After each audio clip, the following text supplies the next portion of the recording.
The Giver, Chapter 20.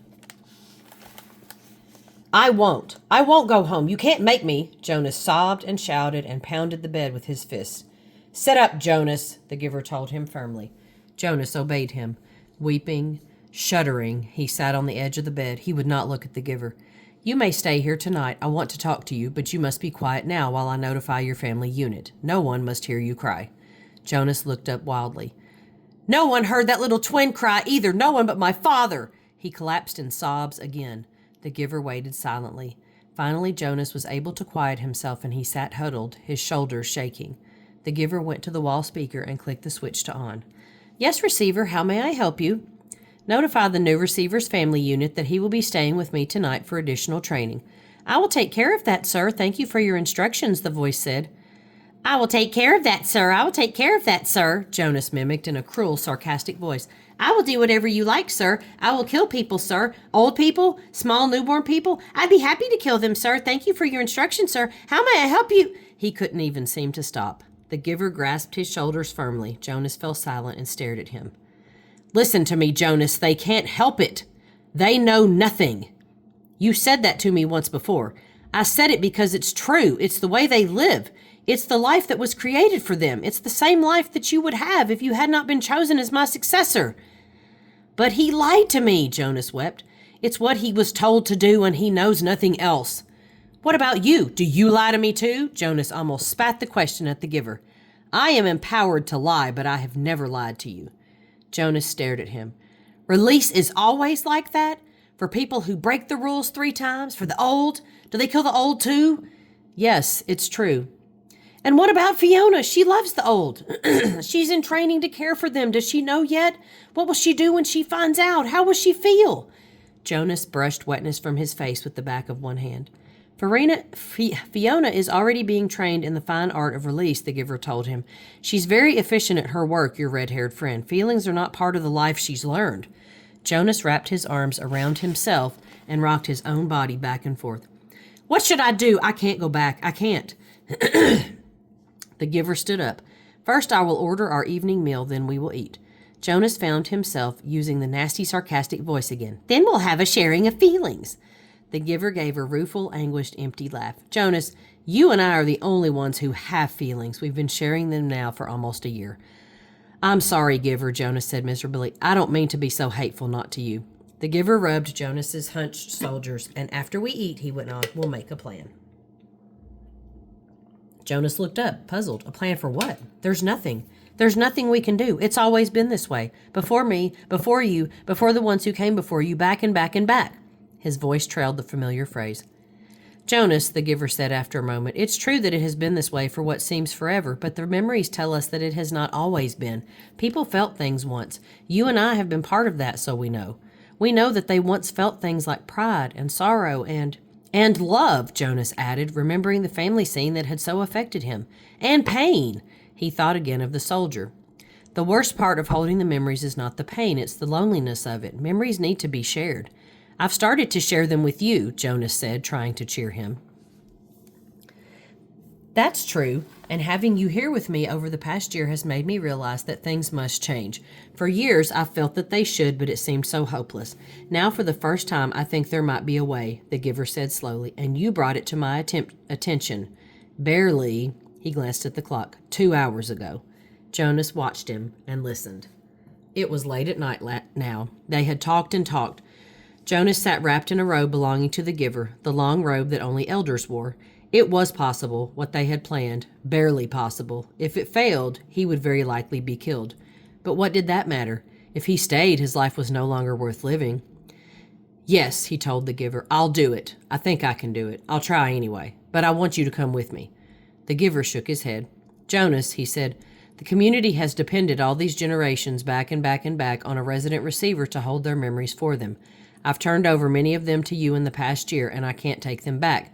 There's no way for me to get them back if I have given them.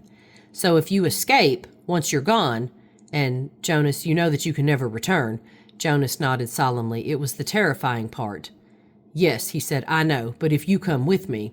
The Giver shook his head and made a gesture to silence him. He continued, if you get away, if you get beyond, if you get to elsewhere, It will mean that the community has to bear the burden themselves of the memories you had been holding for them. I think that they can, and that they will acquire some wisdom, but it will be desperately hard for them. When we lost Rosemary 10 years ago and her memories returned to the people, they panicked. And those were such few memories compared to yours. When your memories return, they'll need help. Remember how I helped you in the beginning, when the receiving of memories was new to you? Jonas nodded. It was scary at first, and it hurt a lot.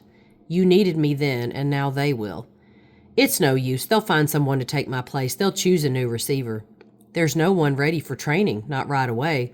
Oh, they'll speed up the selection, of course, but I can't think of another child who has the right qualities. There's a little female with pale eyes, but she's only a 6. That's correct. I know the one you mean. Her name is Catherine, but she's too young, so they will be forced to bear those memories. I want you to come, Giver, Jonas pleaded. No, I have to stay here, the Giver said firmly. I want to, Jonas. If I go with you, and together we take away all their protection from the memories, Jonas, the community will be left with no one to help them. They'll be thrown into chaos. They'll destroy themselves. I can't go. Giver, Jonas suggested, you and I don't need to care about the rest of them. The Giver looked at him with a questioning smile. Jonas hung his head. Of course they needed to care. It was the meaning of everything. And in any case, Jonas, the Giver sighed, I wouldn't make it. I'm very weakened now. Do you know that I no longer see colors? Jonas's heart broke. He reached for the Giver's hand. You have the colors, the Giver told him, and you have the courage. I will help you to have the strength. A year ago, Jonas reminded him, when I had just become a 12, when I began to see the first color, you told me that the beginning had been different for you, but that I wouldn't understand. The Giver brightened.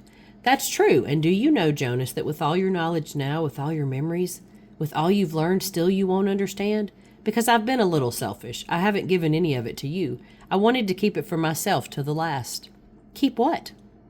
When I was just a boy, younger than you, it began to come to me. But it wasn't the seeing beyond. For me, it was different. For me, it was hearing beyond. Jonas frowned, trying to figure that out. What did you hear? He asked. Music, the Giver said, smiling. I began to hear something truly remarkable, and it is called music. I'll give you some before I go. Jonas shook his head emphatically. No, Giver, he said, I want you to keep that to have with you when I'm gone. Jonas went home the next morning, cheerfully greeted his parents, and lied easily about what a busy, pleasant night he had had. His father smiled and lied easily, too, about his busy and pleasant day the day before. Throughout the school day, as he did his lessons, Jonas went over the plan in his head. It seemed startlingly simple. Jonas and the Giver had gone over it and over it late into the night hours. For the next 2 weeks, as the time for the December ceremony approached, the Giver would transfer every memory of courage and strength that he could to Jonas. He would need those to help him find the elsewhere that they were both sure existed. They knew it would be a very difficult journey.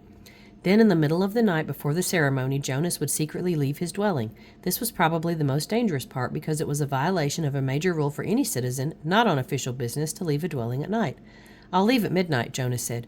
The food collectors will be finished picking up the evening meal remains by then, and the path maintenance crews don't start their work that early, so there won't be anyone to see me unless, of course, someone is out on emergency business. I don't know what you should do if you are seen, Jonas, the Giver had said. I have memories, of course, of all kinds of escapes, people fleeing from terrible things throughout history, but every situation is individual. There is no memory of one like this. I'll be careful, Jonas said. No one will see me. As a receiver in training, you're held in very high respect already, so I think you wouldn't be questioned very forcefully. I'd just say I was on some important errand for the receiver. I'd say it was all your fault that I was out after hours, Jonas teased. They both laughed a little nervously, but Jonas was certain that he could slip away, unseen, from his house, carrying an extra set of clothing. Silently, he would take his bicycle to the riverbank and leave it there hidden in bushes with the clothing folded beside it. Then he would make his way through the darkness on foot, silently, to the annex. There's no nighttime attendant, the Giver explained. I'll leave the door unlocked. You simply slip into the room. I'll be waiting for you. His parents would discover when they woke that he was gone. They would also find a cheerful note from Jonas on his bed, telling them that he was going for an early morning ride along the river, that he would be back for the ceremony. His parents would be irritated but not alarmed. They would think him inconsiderate, and they would plan to chastise him later. They would wait with mounting anger for him.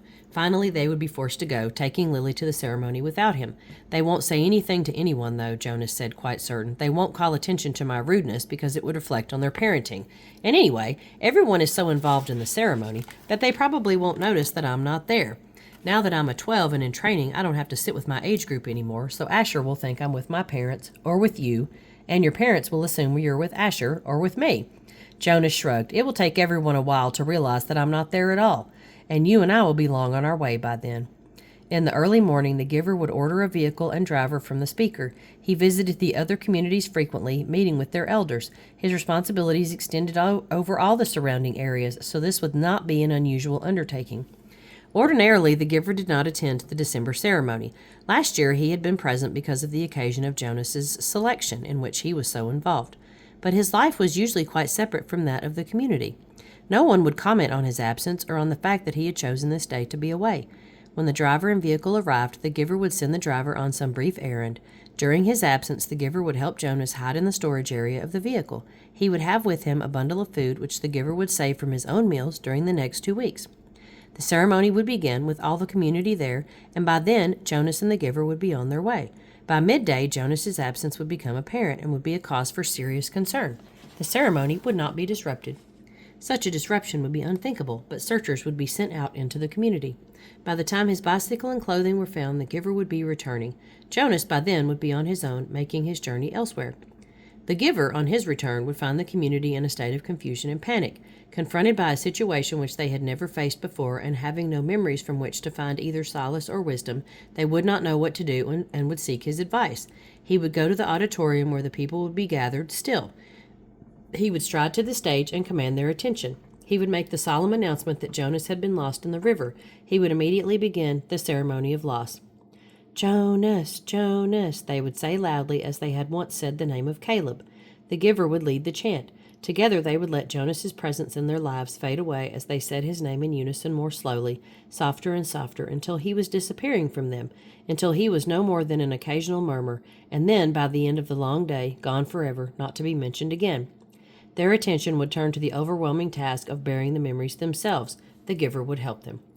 "Yes, I understand that they'll need you," Jonas had said at the end of the lengthy discussion and planning. "But I'll need you too. Please come with me." He knew the answer even as he made the final plea.